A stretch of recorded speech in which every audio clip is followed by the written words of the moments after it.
I think he'll be much harder than his father. You remember, he's a combat vet.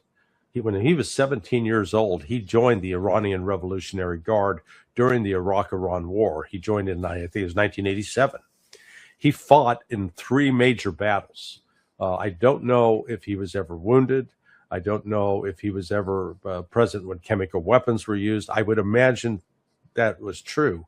But he forged relationships with IRGC. Remember, the guys that he was with, you know, so we're talking 40 years ago, and you're 17, 18 years old. Now those guys are 58, 59.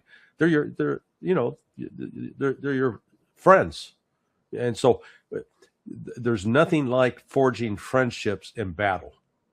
That when you are with a group of men and young men, and you know, facing life and death, you know, one of those attacks that he was faced with was carried out by the MEK. Remember the Mujahideen Aqal? Which now is supported by the CIA, funded, supported, backed.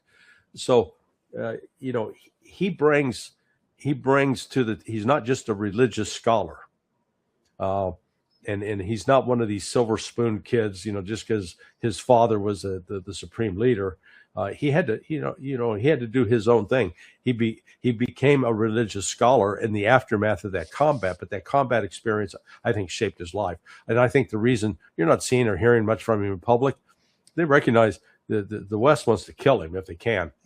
And so there's no need for him to go out in public at this point and stay behind the scenes. But you know, he also brings to it, and put yourself in his position.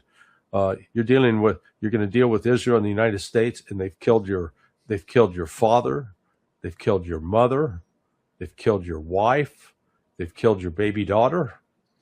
You know what? I know what my reaction would be, and it would not be charitable. So you know, yeah, he's not going to take a line where they're going to surrender Iran's interests. They're going to hold the line. He'll hold the line firm, but you know, he's got a whole cadre of friends, I believe, that are in the IRGC, in the Army, in the intelligence services.